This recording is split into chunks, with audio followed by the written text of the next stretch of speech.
Muito bem, pessoal. Bom dia, boa tarde ou boa noite para você que está em casa, ouvindo agora essa aula aqui ou assistindo a aula sobre telencéfalo 3, anatomia funcional do córtex cerebral.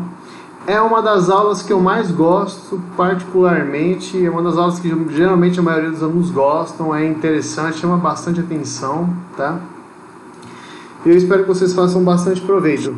Essa aula foi baseada no capítulo do Ângelo Machado sobre anatomia funcional do córtex cerebral, tá bom? Então pode seguir por lá, pode abrir ele aí e ir acompanhando parte por parte, certo?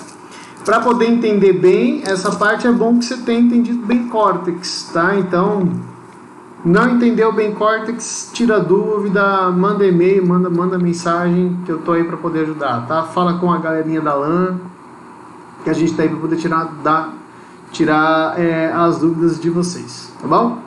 Bom, eu começo com esse primeiro slide aqui, esse senhor aqui que vocês estão observando, ele é o Corbinian Brodmann. Ele foi um grande estudioso, neuromorfologista, que estudou de forma sistemática as camadas do córtex cerebral, sua distribuição nos lobos encefálicos, utilizou diferentes técnicas como impregnação de prata, coloração por nício.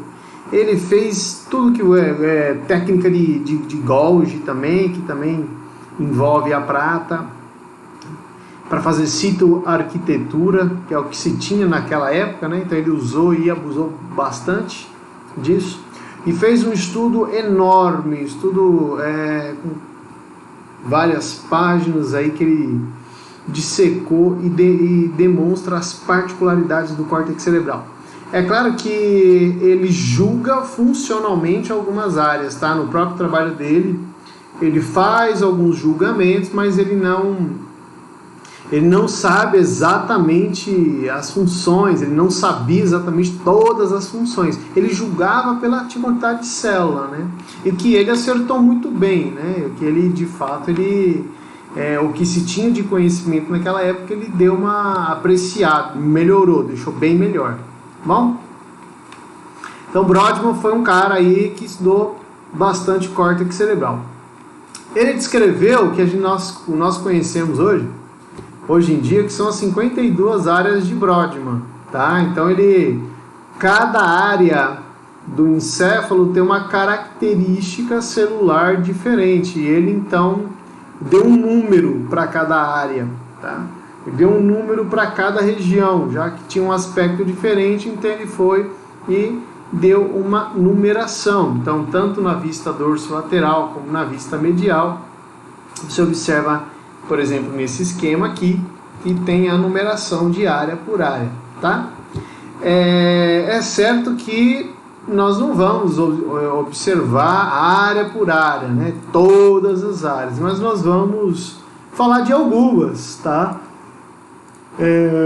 Falar de algumas é importante, vocês precisam pelo menos saber, não as 52, mas pelo menos 50 já ajuda a passar na prova, tá? É brincadeira, tá bom? Brodmann foi um grande estudioso e ele deixou. É claro que grande parte dessas 52 áreas que ele via como distinta morfologicamente. Eu falei assim, isso aqui é distinto, tem uma morfologia diferente. É claro que a funcionalidade foi dada depois. Então você teve um neurocirurgião chamado, que é esse cara aqui, que é o Penfield, né? Penfield e Rasmussen.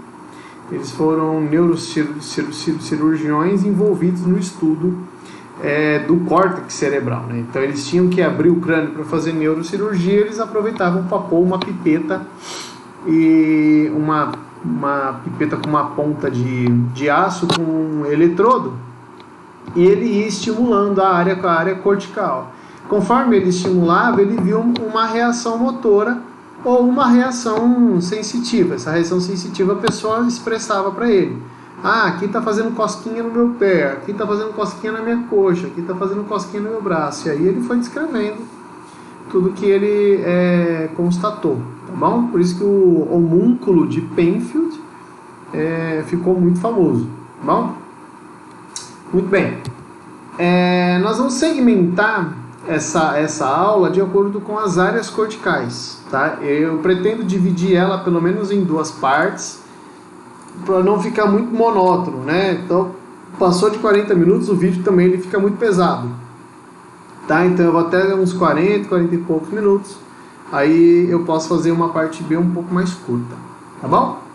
Vamos começar aqui então, com a primeira divisão, que eu vou chamar de áreas corticais sensitivas, tá? Primeiro nós passamos pelas áreas corticais sensitivas, depois nós entramos nas áreas corticais motoras. Bom? Muito bem. O que a gente consegue observar sobre as áreas sensitivas? Tá bom? Bom, primeiramente, que o córtex sensitivo, ou seja, aquele córtex cerebral que é envolvido com recepção sensitiva, com captação de informação sensitiva, estão nos lobos parietal, no temporal e no occipital, tá bom? Que tipo de informação que chega nesses 3 lobos aqui? Dor, tato, vibração, visão, audição, gustação e olfação. Mas tudo chega neles, professor? Claro que não, né? Claro que não. Por exemplo, dor, tato, vibração é uma característica do lobo parietal, tá bom? Audição é uma característica, por exemplo, ali a audição, gustação e o olfato é uma característica do lobo temporal, tá bom? E do lobo occipital nós vamos encontrar aí a visão, por exemplo, tá bom? Então eu vou pegar aqui, vou aproveitar, eu posso até fazer assim, eu já vou dando uma ajeitada para que vocês tenham essa aula aí junto com vocês, de forma completa, tá? Então pode colocar aqui, e aqui sobrou a visão, que vai para o lobo occipital, tá bom? Bem, professor, e no lobo frontal? Não chega? Não chega nenhuma informação sensitiva no lobo frontal de forma direta. Então, de forma direta, sem ser modulada em alguma outra região, tá? A informação, geralmente, se ela chega no lobo frontal também, muito provavelmente ela já tenha passado por alguma outra área, tá bom? Que a gente vai ver um pouco mais na frente, que o córtex cerebral não é só área primária e secundária, tá? Tem as áreas terciárias também aí, tá bom? Então vamos lá, o que são áreas sensitivas então? Tanto a área sensitiva quanto a área motora, elas são divididas em 2, que são as áreas primárias, que são todo de 6 áreas primárias, tá? E as áreas que são secundárias, tá bom? As secundárias, geralmente, são regiões que estão próximas às áreas primárias, tá? Não está distante. Então, não tem a área primária aqui, a secundária está lá no lobo, a área primária está no parietal e o secundário está lá no occipital. Não. Geralmente, a área secundária, ela é próxima, tá? E por quê? Então, vamos lá. A área sensitiva primária, ela tem o que a gente chama de campos receptores restritos. Aqueles que recebem informação de projeção, tá? Então você tem lá as fibras que estão vindo, por exemplo, do núcleo ventro-póstero-lateral e ventro-póstero-medial, são fibras específicas, fibras de projeção ao córtex. E essa informação sensitiva, por exemplo, para no giro pós-central, em sua área específica, no seu campo receptivo, restrito e específico. Bom, e o córtex tem essa característica de ser restrito. É ali, por exemplo, no giro pós-central que chega informação do tipo sensitivo. E a secundária? Geralmente não. As áreas secundárias são áreas que estão envolvidas com a associação daquela informação sensitiva. Então, entrou informação de tato, passou por uma área primária, e para onde ela vai passar depois? Para a área secundária. Porque a área primária, ela recebe a informação sensitiva, mas ela não dá a interpretação ou o que faz sentido para aquela informação. Quem vai dar sentido para a informação sensitiva são as áreas envolvidas com a associação, porque elas associam a informação sensitiva com algum outro detalhe, tá bom? Ou com alguma imagem visual, ou com alguma outra sensibilidade, ou com alguma memória, um padrão de memória, e assim por diante, certo? Muito bem. Então ela dá a característica para a sensação do estímulo recebido, tá bom? Ó, característica do estímulo, certo? Bem, vamos começar com a primeira então, que é a área somestésica primária, OS1 ali, ó, tá? Ela está onde? Ela está aqui no giro pós-central, ó. Então eu estou tirando isso daqui que está aqui em verde, ó, vou colocar aqui ao lado, tá? Aqui embaixo eu tenho, no giro pós-central, uma área cortical, que foi denominada por Brodmann como as áreas 1, 2 e 3, tá? Então são as áreas 1, 2 e 3 de Brodmann, está no giro pós-central, tá bom? A área 3, ela está aqui no fundo do sulco central, tá? Então tem o sulco central e ela está profundamente ao sulco central, tá bom? Essa área aqui, ela também chega aqui na vista medial, ó. Olha a área 1, 2 e 3 aqui, ó. Né? Olha a área aqui, ó. 1, 2 e 3, né? Inclusive, eu tenho aqui, ó, fazendo limite aqui com eles, o giro do símbolo, né? Ó. Lembra? Ó, tem o giro do símbolo e tem o sulco do símbolo aqui, ó. Tá bom? Inclusive, aqui no meio, ó, eu tenho aqui a união do giro pré-central, ó, com o giro pós-central, né? Aí eu tenho um lóbulo aqui, não tenho? Isso, que é o lóbulo paracentral. É isso aí. Muito bem. Joia. Então eu volto aqui de volta, ó. Bom, a 2 e a 1 ficam na superfície dorsolateral. Daqui, que informação que chega aqui? Ela recebe as radiações talâmicas do núcleo ventropóstero-medial e ventropóstero-lateral, que são os núcleos que estão envolvidos com captação de sensibilidade do corpo todo. Lembrando, o ventropóstero-medial capta informação da cabeça, o ventropóstero-lateral capta informação do pescoço para baixo. Então isso quer dizer o quê? Que as áreas corticais, aonde os núcleos vão enviar suas projeções, serão distintas, é no mesmo giro, só que em uma região diferente. No caso, quando você observa uma representação do corpo no giro pós-central, como aqui no homúnculo de Penfield, né? Você tem aqui o seguinte, então desde a face medial que está aqui até a face dorsolateral, eu tenho a distribuição das células que comandam ou recebem informação de regiões específicas do corpo humano, ó. Então eu tenho ali a região do pé, a região da coxa, do quadril, do tronco, do braço, da mão, que é bem grande, ó, da face, dos lábios, da língua e da laringe. Então a área da cabeça é essa daqui mais próxima do sulco lateral. A área do restante do corpo, ela vai da grande parte da face, da região central, né, da parte do dorso lateral até a vista medial do giro, tá bom? Então nisso eu tenho aqui essa extensão e a representação do corpo, tá? Se eu tiver lesão nessa região, digamos que eu tenho aqui a lesão de algum ramo cortical que seja obstruído, tá? Por exemplo, a artéria cerebral anterior, ela irriga muito essa face medial aqui do encéfalo, enquanto essa face lateral aqui, a dorso lateral, ela é irrigada pela artéria cerebral média, né, que são os ramos corticais da cerebral média. Então, se você tiver lesão em algum desses vasos, você vai ter a ablação de estímulos sensitivos. De quais estímulos sensitivos? Aqueles que estão na área, tá? Então, se eu tiver lesão aqui nessa área cortical que tem a face, obviamente que eu vou encontrar nessa pessoa ali a ablação de estímulos sensitivos relacionados à face. Ou, se for mais próximo aqui do plano mediano, já pode se sugerir que foi a ablação da lesão da artéria cerebral anterior. Bom? Então, por isso que é importante saber o que está em cada região, tá? Muito bem. A ablação também, ela pode ser térmica e dolorosa, porém, com o tempo, elas reaparecem, porque o tálamo, ele é tão específico em captar a informação térmica e dor, que antes mesmo dessa informação chegar no córtex, o tálamo, ele já dá o estímulo de dor, tá bom? Isso quer dizer que se eu tirar o córtex, eu ainda fico com a sensibilidade? Não, a não ser a dolorosa e a térmica, mas não é a mesma coisa, tá bom?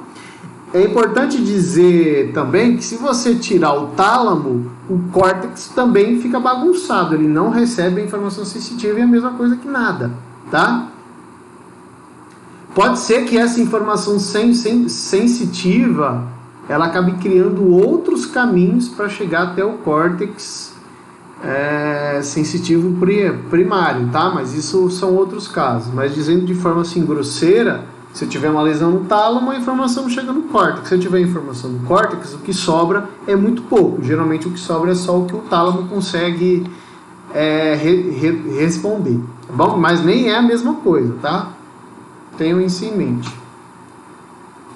O tálamo é um grande relé para o córtex, tá? Ele depende que a informação chegue nele para ele passar para o córtex, tá? Muito bem. E a área somestésica secundária? Então a gente já aproveita para falar dela aqui também, né? Então eu vou encontrar ela nas imediações, ela fica ali nas imediações da área somestésica primária. O que eu digo como imediações? Vamos dar uma olhada aqui. Então eu tenho aqui a área sensitiva primária, representada aqui em verde, e nesse verde mais escuro, que eu acabei de retirar ali, está a representação da área sensitiva secundária. No caso, ela é mais conhecida por ser essa área aqui, ó, que fica atrás da área sensitiva primária. Ela fica bem aqui, ó, nas áreas 5 e 7, ó, tá bom? Nas áreas 5 e 7, ó, que geralmente ocupa o que a gente chama de lóbulo parietal superior, tá? Que inclusive eu vejo aqui na vista medial também. Olha a área 7 aqui, perto aqui do subparieto occipital, né? Aqui nessa região que a gente chama de precúneos, tá bom? Muito bem. Tem uma outra região também que fica bem próximo aqui do opérculo parietal, que seria essa área aqui 40, 43 para cá, tá? Fica bem nessa região, bem mais embaixo aqui, que seria no opérculo parietal, tá? Então dizem que também aqui essa área também responde como uma sensitiva secundária, tá bom? Qual que é a grande questão aí, tá? Então essa área, ambas as áreas secundárias, elas possuem conexões recíprocas com o núcleo ventropóstero medial, no caso essa área um pouco mais abaixo, que tem conexão com a área da face, né? Então no caso aqui seria o ventropóstero medial, já a área 5 e 7 teriam mais conexões ali com o ventropóstero lateral também, tá bom? Se você lesiona essas regiões, seja 5, 7 ou essa área um pouco mais abaixo aqui, você vai ter o que a gente chama de a simbolia à dor, tá? Você não consegue dizer, a não ser que você olhe aquilo que está ali infligindo dor, tá? Você perde de dar característica para aquilo que dói, tá bom? Muito bem. Da mesma forma, você também adquire o que a gente chama de estereognosia. Essa estereognosia é a capacidade de você reconhecer objetos pela mão, tá? Então você fecha o olho, se eu te der um garfo, você sente ali, isso daqui é um garfo. Mas se você tiver a área somestésica secundária lesionada, digamos que você tenha o córtex do lado esquerdo aqui, né? Então vamos dizer, foi o córtex do lado esquerdo, ele foi lesionado. Um tumor, alguma coisa aconteceu, um acidente, um tiro, alguma coisa, lesionou a área somestésica secundária. O que vai acontecer? Se foi do lado esquerdo e você põe algum objeto na mão direita dessa pessoa e pede para ela dizer sem olhar, ela não consegue reconhecer, tá? Ela perde a estereognosia, tá bom? que é a capacidade de você reconhecer objetos, apela pelo tato, tá bom? Por que é no lado contrário? Por que é no lado contrário, não é no lado ipsilateral? Porque a informação sensitiva era cruza o plano mediano antes de chegar no tálamo, tá bom? A informação de dor, tato, temperatura, todas as informações sensitivas cruzam o plano mediano, tá bom? As áreas secundárias, elas recebem aferências das áreas primárias, com certeza, né? E do pulvinar do tálamo também, olha só, né? O pulvinar do tálamo, tá bom? Então, com a lesão, você adquire a agnosia tátil, tá bom? Essa agnosia tátil é a deficiência de reconhecer objetos pela textura, tá bom? Já a estereognosia é a capacidade de reconhecer objetos por meio de textura, tá bom? Apenas pelas mãos. E também um outro aspecto é que essa área 5 e 7 aqui, ela também está envolvida com isso aqui, ó, com reconhecimento visual também, tá? Ela participa das áreas de captação visual. Então você lesiona, você fica com um tipo de sintoma que é chamado de ataxia óptica, em que você perde a capacidade de você enxerga um determinado objeto e você não consegue reconhecê-lo, tá bom? Tá, vem aqui, ó. Porque, mas a área visual é aqui. As áreas visuais que são mais terciárias, vocês vão acabar vendo que está bem para cima aqui. Por isso que dá essa ataxia óptica, tá? Então, só para vocês reconhecerem, ó, a área 5 e 7, ó, são essas daqui, a área 5 e 7 são essas daqui, tá bom? E tem um videozinho, ó, bem interessante, que fala sobre ataxia óptica em um paciente, ó. Você faz os testes. Now, I'm going to have you tell me whether my hand moves toward you or away from you. Can you see it? Tá pedindo para a senhorinha olhar, ela tá olhando. Which way? Look at the Teste de hand. proximidade, né? Ó, aproxima a Which mão, way? estende a mão, eleva a mão para algumas regiões do corpo, estende a mão, mais No próximo, blood teste de thread. velocidade para Now a use her visão. hand as the stimulus she does. Tá? Now, we're going to do the thing that gave you a little trouble earlier. We're going to have you grab things from me, okay? Okay. Oh, before I do that, there's one other thing I want to do. What do you see here? Agora ele vai pedir para ela Okay. And what do you see dizer here? que é uma caneta. And what do you see now? The comb and the pen, so there's no simultaneous Isso, ele está agnosia. mostrando o Now, objeto which para is ver se ela closer to you, reconhece. the pen or the comb? The pen. Are you having? Okay. Which is closer to you, the pen or the comb? The comb. Okay.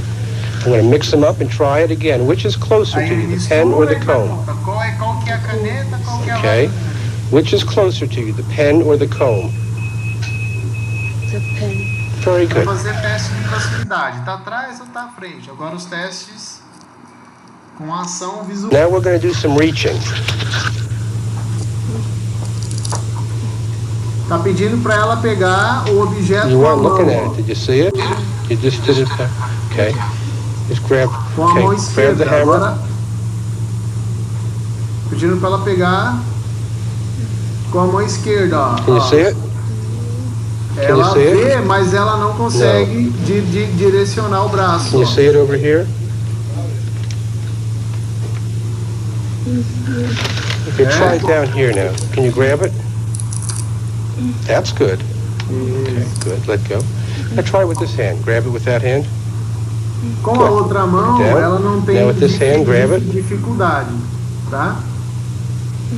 É como se ela observasse o objeto e com a mão esquerda ela fosse tentar pegar, só que ela erra, tá? Mas ela teve lesão motora, professor? Não, ela teve lesão de área sensitiva secundária, tá bom? Ela tá aqui o que a gente chama de ataxia óptica, ó. Ela reconhece, sabe que é um martelinho, só que na hora que ela vai levar o membro para chegar até lá, o membro erra, tá? Ela fica errando e ela não acerta, tá bom? É um problema no cerebelo? Não, porque ela não treme. É um problema de núcleos da base ali, Parkinson? Não, também. Não tem o tremor característico de Parkinson, que é o tremor de repouso. Aquilo ali é uma deficiência de uma área cortical mesmo, certo? Muito bem. Uma vez passado por aqui, vamos para a área visual primária. Muito bem, a área visual, tanto a área visual primária quanto a secundária estão no lobo occipital, né? No caso da área visual primária, ela está aqui no que a gente chama de área 17, que está aqui nos lábios do sulco calcarino, né? Olha aqui, a área 17 aqui nas margens do lábio do sulco calcarino, tá bom? Então nós temos o sulco calcarino aqui, onde está essa imagem no roxo mais escuro. Eu tenho aqui a representação da área 17 nesse esquema, numa vista medial do néter, tá bom? Essa região cortical, por ser uma área sensitiva primária, ela e pela especificidade dela de ser visão, ela é conhecida como córtex estriado, tá? Onde tem muitas estrias brancas, que é muitas faixas de substância branca. Bom, essa área visual primária, ela recebe as vias genículo-calcarinas, tá?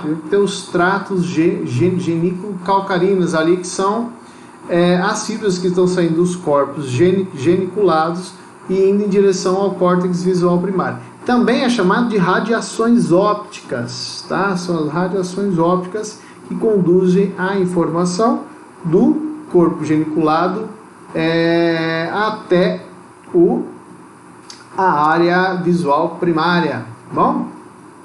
Muito bem, essas fibras possuem uma organização espacial, tá? Elas são bem específicas e dependendo da região aonde elas chegam, elas estão trazendo uma determinada imagem, tá bom? A área visual primária, ela é específica em captar informação de contorno dos objetos, contornos dos objetos, tá bom? O que é um contorno? Flashes de luz, não chega a imagem real ali, o que a gente observa é muito abstrato, tá, gente? O córtex não é assim tão simples como a gente imagina, é super complexo, né? Como que o córtex consegue interpretar aquilo que você está vendo, né? Por isso que a área visual, ela é dividida em várias áreas. Aqui a gente está vendo só a área visual primária, mas tem mais, tá? Então vamos comentar um pouquinho aqui sobre a via visual, né? Para a gente poder dar seguimento nesse assunto aqui, para ficar interessante. Vai ter aula só de retina e globo ocular, tá? O que eu vou querer mostrar aqui para vocês é rapidinho para vocês relembrarem, tá? Então nós temos o nervo óptico. O nervo óptico é formado pelas projeções ganglionares das células que estão na retina, tá bom? Eu tenho a retina, ela é dividida em duas áreas, a área lateral da retina e a área nasal da retina, ou área temporal ou área nasal, tá bom? Ou área lateral e área medial, tá? Pois bem, as fibras da região lateral de ambas as retinas não cruzam o plano mediano no quiasma óptico. O que cruza é a retina, são as fibras da retina nasal ou medial. Essa informação chega aqui até essa região do tálamo aqui, ó, tá bom? Que eu vou chamar ele do que? De corpo geniculado, tá bom? Muito bem, que ele tem que é composto, que é um núcleo também, ele é um núcleo composto por 6 camadas concêntricas, parece um córtex cerebral ali, tá bom? É muito interessante, certo? Pois bem, por fim, essa informação visual, ela vai trafegar por meio das radiações ópticas, ó, até elas chegarem na área visual primária, tá bom? Então, em um hemisfério chega uma determinada informação, no outro hemisfério chega outra determinada informação, tá bom? E aonde que isso vai acabar se unindo? Nas outras áreas corticais, tá? Que a gente chama de áreas visuais secundárias e terciárias, tá bom? Muito bem, não se esqueçam que vai ter uma aula só para explicar a via visual, tá? Então eu não vou me ater agora, eu quero que vocês saibam o que chega aqui na área visual primária, tá bom? Muito bem, tá? Então guarda só até o corpo geniculado lateral e daqui vai para o córtex visual primário. Muito bem, então Agora, as áreas visuais secundárias, o que elas conseguem fazer? Então, eu tenho a área visual primária, que é a área 17. Aqui está na proximidade, aqui temos a área 18. E mais um pouquinho para cima temos a área 19, tá bom? Então, as áreas de associação unimodais, quer dizer que são aquelas que estão envolvidas só com um tipo de percepção, tá? Unimodais, que são aquelas que, no caso, estão falando só de informação visual aqui, tá bom? Elas são adiante da área visual. Então, eu tenho 17, 18 e a área 19. Agora, essa informação, quando ela passa por essas duas regiões, a 18 e a 19, ela começa a dar um pouco de cor, um pouco de corpo daquilo que você está vendo. Porém, ela não te dá duas coisas que são essenciais, que é a forma e a percepção de cores, e se o objeto está em movimento ou parado, e qual é a sensação de velocidade que esse objeto está. E veja que isso é extremamente importante, né? Essa informação parte dessas áreas, da área primária, passa pela secundária, da secundária ela segue, por exemplo, para cá, para essa área aqui que a gente chama de V5, né? Nessa área aqui, ó, nós temos que é uma área visual terciária, tá? Que é o lóbulo parietal, as áreas 4 e 5, tá bom? Aqui, ó. Tá? Isso aqui a gente chama de área 4 e 5, que tá aqui no lóbulo parietal superior. Essa informação daqui, ó, ela segue aqui, por exemplo, pelo giro do cíngulo. Olha que interessante. Então, são fibras temporo-cinguladas, né? E parietocipitais, tá? Então, a informação visual, ela trafega muito por aqui. Por quê? Se ela segue por essa parte mais dorsal, ela está se referindo ao movimento e à velocidade com que está passando. Você se lembra daquela senhorinha que olha o objeto e ela não consegue jogar a mão até lá? É o que está ocorrendo aqui, ó. A área visual, como é que chega informação visual também, então você tem o tátil junto com o visual. Se o tátil fica prejudicado, o visual também ele vai acabar ficando, tá? Principalmente as que a gente chama de as que têm relação com movimento e velocidade. Então, com isso, se você tem lesão nessas regiões, você perde a sensação de movimento e velocidade do membro, tá? Muito bem. Se a informação visual, ela também trafega por esses feixes ventrais aqui, que são que vem aqui para essa região temporal, aqui mais da face ventral do lobo temporal. Para quê? O que vai passar por aqui também, tá bom? Quando ela passa, a informação visual passa por aqui, por quê? Porque precisa da percepção de cor, forma e reconhecimento de face. Então ele passa por aqui e aqui aproveita para passar em outras áreas aqui, para ter união com outras áreas. Por exemplo, tem o hipocampo aqui, né, que são as áreas 20, 21 e área 37. Mais profundamente aqui na área 21, por exemplo, no giro para-hipocampal, eu vou encontrar com o hipocampo, que tem relação com memória, percepção de face e assim por diante. Mas só o córtex aqui, o córtex do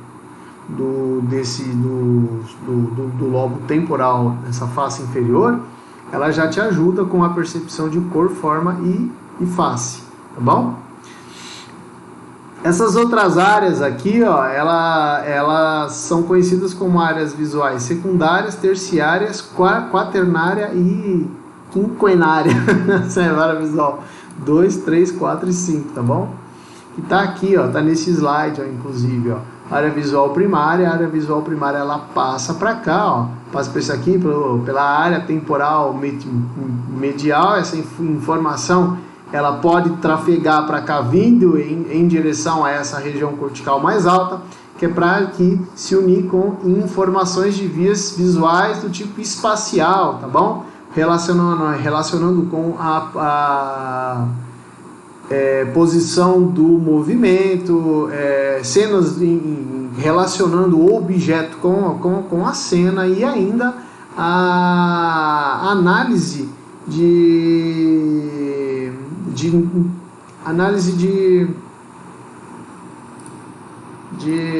noção aonde esse objeto está, tá? É mais ou menos isso. Muito bem. Deixa eu só ver um negócio rapidinho aqui.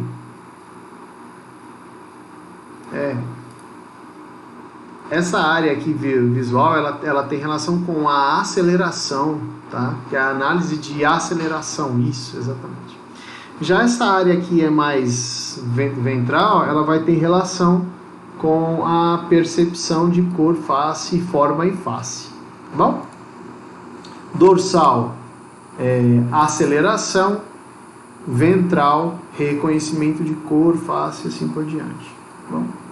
Então, o que a gente fala é o seguinte, quando é o ventral, a gente fala assim, é a área do qual a percepção de qual cor, qual forma, qual face, né? E essa região dorsal é o onde, em qual o sentido de movimento, de velocidade em que esse objeto está, inclusive o sentido de corpo. Aí a gente já pode imaginar o que acontece se a gente tem lesão nessas áreas visuais secundárias e terciárias e quaternárias e aqui áreas visuais, todas essas que participam de integração visual. Bom, é interessante notar que as áreas visuais, no caso de áreas visuais, quanto mais profundo vai ficando, mais complexo vai ficando a imagem, mais detalhes ele vai te dando da imagem. Então a área visual primária são só pontinhos, curva e não sei o que, a área secundária começa a te dar um pouco mais de forma, e já as outras áreas que são mais profundas, que é 3, 4 e 5, ela já te dá movimento, ela já te dá cor, ela já te dá reconhecimento de faces. Bom, isso depende, é claro, de qual região de área visual que eu estou querendo dizer, tá? Se a área visual que é mais dorsal, é movimento. Se a área visual que é mais ventral, reconhecimento de face e cor. Por exemplo, eu posso ter ali lesão de áreas secundárias que podem me dar um tipo de agnosia. Então, que eu olho o objeto e eu não reconheço ele pelo olhar. Então, esse aqui é o caso diferente daquele que a gente estava falando um pouco ali atrás, né, em que você não reconhece pelo tato. Esse você só reconhece se for pelo tato. Ó. Você olhando, a moça não sabe o que é um garfo, mas quando ela põe a mão, pela sensibilidade, ela sabe que é o garfo que está ali. Tá bom? Se eu lesar a região de feixes que são mais ventrais, então a pessoa ela não reconhece face. Esse é bem interessante, tá? Isso é bem interessante mesmo. A pessoa, ela não reconhece faces, ela só reconhece as pessoas quando ela ouve. Isso é bem interessante. Ela vê, mas a face não faz sentido nenhum para ela, tá? Aí eu lembro que eu estava dando essa aula e um aluno da turma 1, que ele era aluno da turma 1, ele foi para Campo Grande, mas eu nunca lembro dessa história dele. Que ele tinha um colega que tinha lesão nessa área aí, ele tinha prosopagnosia, né? E esse colega só reconhecia que era ele por causa da voz dele. Ele não reconhecia por foto. Se desse uma foto, ele não fazia a mínima ideia quem era. Mas se mandasse um áudio, ele sabia de quem que ele estava falando, tá? Isso é bem interessante. Esse aqui é um outro tipo de patologia associada, né, a lesões nesses tratos. Por exemplo, se você lesionar o trato que é mais dorsal, tem um tipo de patologia aqui que é chamada de acinetopsia, que a pessoa perde a relação de velocidade, né? Já que esse feixe que é mais dorsal está envolvido com isso, né? Com a análise de velocidade, né? E então vejam que ele perde, ó. Então é como se o movimento passasse em flashes, tá? Ele, por exemplo, ele olha aqui e olha aqui, enquanto as pessoas normais que não têm visão, né? Que não tem lesão nessas áreas, o movimento ele ocorre de forma como ele tem que correr. Você vê, né, em flashes, né? Esse aqui ele vê por estaques, né? Então tá, depois já vê caindo, né? Tá bom? Isso é bem interessante, tá bom? A hemiacromatopsia é o não reconhecimento de cores, tá? No caso aqui, a retina funciona tudo certinho, tá? Ela envia informação de cor, mas o córtex embaralha as cores, tá?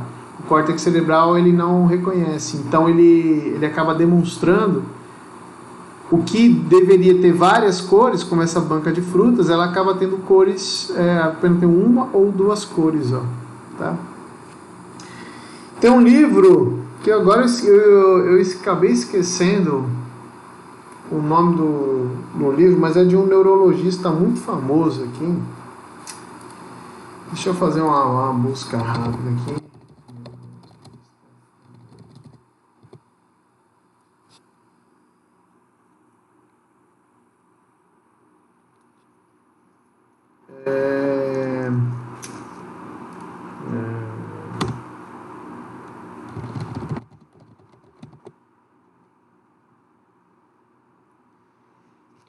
Eu tô tentando lembrar do nome dele aqui, mas olha, é brincadeira, viu? Eu sempre esqueço o nome dele. Tem um livro muito famoso. Ele acaba descrevendo um pintor que ele teve lesão nessas áreas, né, na área visual secundária, e ele perdeu completamente a capacidade de pintar cores. Então tudo que ele pintava era em preto e branco, porque ele via tudo em preto e branco. Então ele parou de pintar a cor, pintou só em preto e branco. É muito interessante, tá? Isso é um fato da hemiocromatopsia, que muito provavelmente é a lesão dessas áreas secundárias que são mais ventrais, ou desses feixes que são mais ventrais. Certo? A área auditiva primária agora. Então, passando para a área auditiva primária, que está ali nas profundidades do sulco lateral, ali no lobo do giro temporal superior, né? Ou as áreas 41 e 42 de Brodmann. Bom? Então, a via auditiva, ela chega através das radiações auditivas que ascendem do corpo geniculado. Deixa eu pegar aqui o desenho para poder mostrar para vocês. Então, só para lembrando as vias auditivas, tá bom? Então, elas vão ascendendo, algumas cruzam o plano mediano, outras não. Algumas chegam no colículo inferior, outros não, via leminisco lateral, até que por fim chega aqui no corpo geniculado medial, e do corpo geniculado medial segue para a área auditiva primária, tá bom? Que está nas áreas 41 e 42 de Brodmann. Certo? Existe uma representação tonatotópica em toda a via auditiva, inclusive no córtex, tá? Onde eu tenho tons mais baixos nas profundezas do sulco temporal e tons mais altos aqui próximos próximo da borda aqui do giro temporal superior. Tá bom? Joia. Aqui, ó. A via auditiva, né, não é totalmente cruzada, tá? Então grande parte da informação ela é ipsilateral, porém um pedaço dela é contralateral. Muito bem. Se você tem lesão, evidentemente,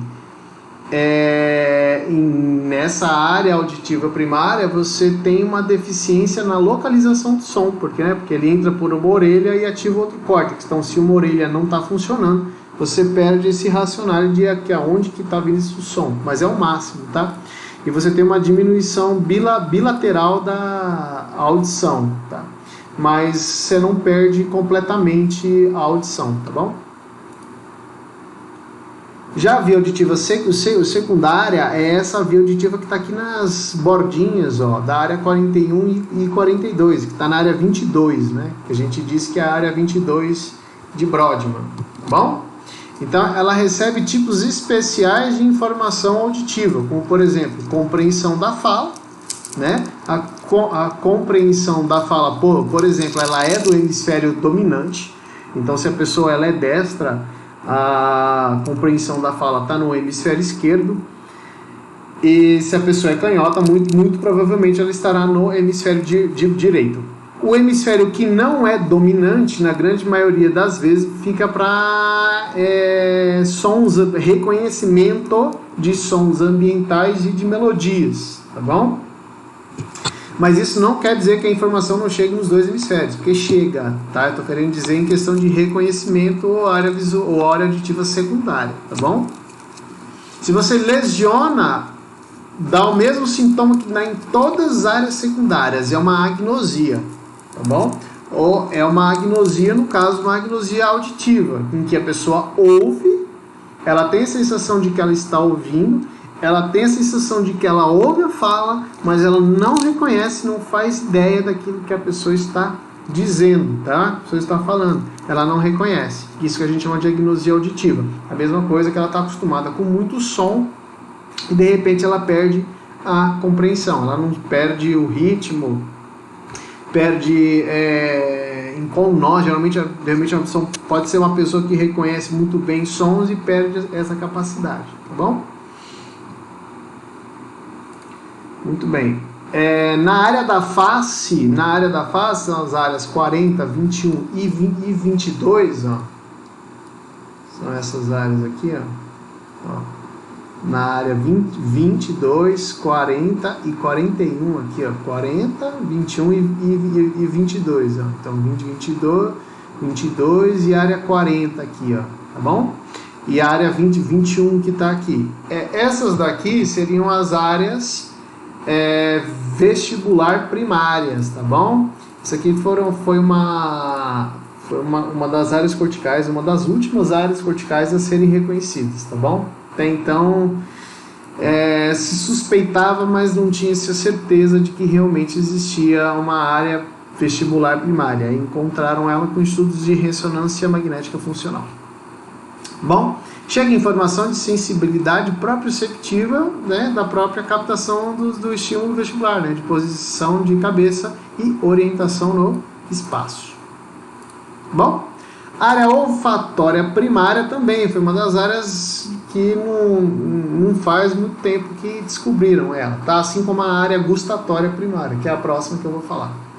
A área olfatória primária, no caso, ela fica aqui na área 28, ó, que ela fica aqui, ó, deixa eu mostrar aqui, fica aqui na área 28. Então aqui, ó, tá o giro parahipocampal, tá o uncus, aí entre o uncus e o giro parahipocampal tá aqui, na área 28, tá bom? Essa daqui seria a representação cortical para o olfato, tá? Então ele fica anteriormente o uncus e o giro parahipocampal, que tá aqui, ó. Smell, né? Olfactory cortex, o meu inglês, lembrando que ele é British, por isso que não dá para reconhecer bem, tá? Na região do córtex piriforme, tem envolvimento com o sistema límbico, óbvio, né? Porque é a área responsável por receber informação do olfato, não passa pelo tálamo, vai direto para esse córtex. E dali ele já passa direto para a amígdala, passa para o hipocampo, aí já dá memória, aí você já lembra o cheiro que te lembra a comida da mãe, a comida do vô, a comida da avó, o cheiro do perfume, do desgraça, do ex-namorado, do ex-marido, da ex-namorada, do crush e assim por diante. Tá bom? Tá tudo aqui, ó, envolvido no córtex piriforme, né? Muito bem. O córtex entorrinal seria a área olfatória secundária e o entorrinal está aqui pertinho dele também, tá? Muito bem. Geralmente a pessoa que tem... Geralmente não, né? Algumas pessoas que têm epilepsia têm o que a gente chama de alucinações olfatórias, tá? Então a pessoa geralmente ela sabe que vai ter crise porque ela começa a sentir um cheiro estranho, né? Geralmente são aquelas que têm crise, geralmente derivada de epilepsia de origem do uncus, tá? Que está bem pertinho do córtex olfatório primário, né? Então, geralmente são pessoas que têm de origem aqui. Então, isso aqui começa a estimular muito e a pessoa começa a sentir um cheiro meio carnicento, meio podre. Ela tem essa alucinação olfatória e ela já sabe. Ela fala, eu vou ter um ataque epilético, tá? Eu vou me preparar que tá vindo, tá bom? E a área gustatória primária, ela tá bem pertinho aqui, ó, ela tá bem pertinho aqui da área olfatória primária, tá? No caso aqui, ó, taste gustatory cortex, né? Tá ali na parte posterior da ínsula, olha só, na área 43, né? Na área 43 que fica aqui na ínsula, tá bom? Então, levantando os opérculos, eu reconheço a ínsula, tá bom? Isocórtex é heterotípico, do tipo